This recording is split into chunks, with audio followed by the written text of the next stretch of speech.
Alright, welcome back to my YouTube channel. I'm Andy's Vlog. Ito, mga kaibigan, latest update tungkol dito sa tago ng tago na si Kibuloy. Nasaan na nga ba itong si Kibuloy? Mga mahal kong taga-subaybay, alam kong inip na kayo. Mga kaibigan, sino ang magwawagi? Sino ang mananalo dito sa 10 milyong piso na pabuya na nakapatong sa ulo ni Kibuloy? Aba, ay pang nagkataon ho, ito ay tataas pa ng 10 milyong piso. Dahil itong mga kasama niya ay tig 1 milyon. Ang patong sa ulo ay 4 ho yun. Kuwakyos.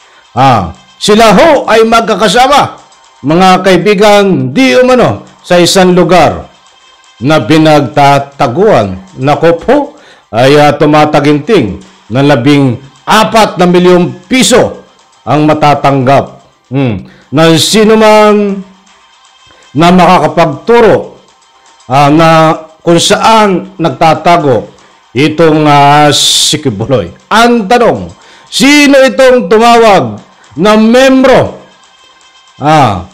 tauhan ni Kibuloy, nilaglag si Kibuloy? Sino itong makakatanggap ng 10 milyong piso at humigit pa? Mga kaibigan, napakainit na usapin dito sa social media ang pagguliho ni Kibuloy. Subalit, ito ho, mga kaibigan, ay bibigyan po natin ng linaw. Ayaw ko naman kayong para mabigyan ng anumang fake news, kaya't mayroon o tayong pinagbabatayan, mga mahal kong taga-subaybay, sapagkat ito ay ilang linggo na ho nakakaraan. Itong reward na ito, ang laging sinasabi ho ng PNP, ay mayroon na pong tumawag sa kanila. Subalit, may ginagawa po silang paraan. Ano itong paraan na ito, mga kaibigan? Sa bagay, hindi ka pwede ho. Hindi ka ho pwedeng basta maniwala sa mga nagbibigay ng impormasyon. Dahil alam nyo ho naman, itong kampo ni Kibuloy lahat ay ginagawang ng paraan upang nang sa ganon ay lituhin ang mga kinahukulan, lituhin ang mga nanguhuli sa kanya, lituhin itong mga tumatanggap ng tawag na kahit wala doon sa isang lugar ay ituturo na nandoon po si Kibuloy para na sa ganun ho ay lituhin, hindi mahuli si Kibuloy. Sa puntong iyan, mga kaibigan, ay ito ho, bigyan po natin ng linaw. Itong matinding pag-verifika, masusi, tinitingnan mga anggulo, mga lugar na dapat puntahan kung nasaan si Kibuloy. Buwato dito sa UNTV ay bibigyan po natin ng linaw ito. Nandiyan sa screen. Yan, pwede nyo pong screenshot kung hindi nyo lubos na maunawaan. At inaanyayahan ko po kayo makinig at panoorin. At nang sa ganon, lubos po nating maunawaan. Mula sa UNTV, mga natanggap na info mula sa supporters ni Kibuloy, masusing biniberipika ng PNP. Ayan. Kung matatandaan nyo po, nung isang araw ho ay nagpahayag din ng PNP, Colonel shoutout Colonel Pardo. Yan din po ang sinasabi nyo nung nakaraang araw na masusi na biniberipika itong mga natatanggap nyong info mula sa supporters ni Kibuloy. Tama po. Tama po yan. At mabuti at nabiberipika kayo. Nagbiberipika. At nang sa ganun hindi kayo mabiktima ng anumang patibong, nung anumang panlilito nitong ika nga po'y mga sinasabi na impormasyon ng kampo ni Kibuloy. Ay siyempre kahit nagbiberipika pa rin po kayo dyan. Gumagastos po kayo ng anumang kagastusan na galing sa tax ng bayan dahil hindi naman pwede basta kayo magberipika na nandiyan lang ho kayo sa opisina.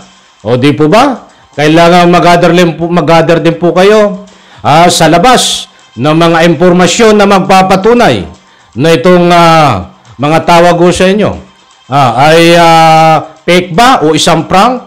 Yun ang gusto kong ipunto. Kaya naunawaan ko rin ho na hindi ganun kadali magberipika. Kaya hanggang ngayon po, ang sinasabi nila ay magbiberipika pa din nang ika nga po'y mga tawag sa kanya. Sa kanila po na impormasyon galing po dito sa mga natanggap mula sa supporters ni Kibuloy. So maliwanag ko. Dahil hindi po ako nagsasabi, mga mahal kong taga-subaybay, dahil marami ang nagbibigay, ang humihingi, marami ang humihingi ng latest update. Kung nahuli na ho ba itong si Kibuloy, marami ang nangingi ng latest update kung ano na ang nangyayari dito sa 10 milyong reward. Data po at sa puntong ito. Sana po maunawaan nyo. Kung muli nating tinatalakay ito, kung ganito po ang ating komentaryo, kung ano ang tinatalakay natin po ngayon, dahil wala po tayong ibang latest update. Ito ang latest update po. Nagkakaroon po ng pagbiberipika. At nasa ganun po, kung talagang naroroon sa tinuturong lugar, itong si Kibuloy. Ituloy po natin. Ito. Masusing biniberipika ng Philippine National Police ang mga natanggap nilang impormasyon mula sa supporter ng religious group leader na si Apollo Kibuloy. Diretso po. Ayon sa pulisya, posibleng iniligaw lamang ng mga ito ang ginagawang paghahanap ng mga autoridad sa kanilang leader. But anyway, bago natin po bigyan ng komentaryo ito, ay napanood ko ho itong kabuuan ng istorya buhat sa UNTV. Pinili ko yung video, inaral ko ho. I'm very sorry. Ay nagkakaroon po, ay mayroon po silang pinaghahawakan. Yun na naman ang sabi nila. Mayroon po silang pinaghahawakan na ika nga ho'y matibay na impormasyon na pinagtataguan ni Kibuloy. But hiniyan po ang hinihintay natin. Ayaw ko nang i-discuss sapagkat yan po ay alam ko. That is confidential, nagalawang, confidential na hakbang tungkol dito kay pinagtataguan ni Kibuloy. Ayaw ko munang bigyan ng komentaryo yan. Dahil naunawaan ko, alam ko ho, bilang tayo ay maliit na vlogger, mayroon din po tayong hangganan. Kung hanggang saan lang po tayo magtatalakay, ang gusto kong ipunto doon, ayaw na ayaw ko ng channel na ito ay nagkaroon ng bulilyaso, nakatunog ang kabilang party, ang kampo ni Kibuloy ng dahilan po sa mga ganitong ating pagtatalakay. Muli po, no comment muna ako diyan. Abangan po natin yon. Yung sinasabi nila na talagang mayroon na at may hakbang na, tinutugis na itong lokasyon. Maraming ibig sabihin pong pagtugis. Biniberipika, pwedeng pagtugis din. Hinuhuli, pwedeng tinutugis din. Basta't marami pong meaning ng pagtugis. Kaya nagkakaroon po sila ng pagtugis para sa payapa at anumang impormasyon ay magkakaroon po sila na ika nga po update dito. Abangan po natin ito. Bukas siguro ho ay makakaroon ito ng magandang development. But ang malinaw po dito mga kaibigan, tandaan po natin, hindi po tayo nagpapakalat ng fake news, hindi pa nahuli si Kibuloy. Yan po ang ating tinalakay, hindi pa nahuli. At tinuro ho ng kampo ni Kibuloy yung ibang impormasyon ho. Ayon po dito sa ating pinagbabatayan ay nagkakaroon po ng pag-usuri dahil baka ito ay isang panliligaw lamang. But tandaan din po natin, mayroon po mga impormasyon na galing sa kampo ni Kibuloy na nandun ho sa 99% sabihin natin. Na yan ho ay may kasamang pagtatrabaho, may kasamang kung ano man ang hakbang na ginagawa ng kinahukulan mga kaibigan. Medyo tipid muna tayo doon sa mga impormasyon na yon. Mga hakbang, confidential na galawan ng kinaukulan. At baka mamaya ay biglang ito, makakuripas ng takbo ang kampo ni Kibuloy. So, lumalabas sa impormasyon na nakuha din natin na magkakasama ito. Yung iba pang natitira na kasama ni Pauline Canada. Lumalabas na magkakasama sila. At tingnan po natin, mga kaibigan. Ayaw ko munang pangunahan itong mga nakuha nating impormasyon. Ang gusto ko, kung ano man ang development natin bukas dito, ay ihatid ko po sa inyo. Basta ang gusto ko pong mangyari dito ay dito tayo nagbatay na una, nagbiberipika, tinutugis na, mga kaibigan, at hindi po tumitigil ang kinaukulan at sa ganun po, itong si Kibuloy ay maaresto ng mapayapa. But tandaan po natin, wag po tayong mabibigla, wag tayong magugulat, kung sakaling manlaban ito kapag ginaresto. Manlaban na hindi karapat-dapat, gumagawa silang aksyon na ika nga po kailangan ng ipagtanggol. Ang mga nanguhuli, ang kanilang mga sarili. Dalawa lang po ang pamimilian nito, pantay ang paa o sumuko man, mga kaibigan. Dalawa lang ho yan. Hindi po sasala kung ito ay manlalaban. Pwedeng maging pantay ang paa. Pwedeng maging disable, mga kaibigan.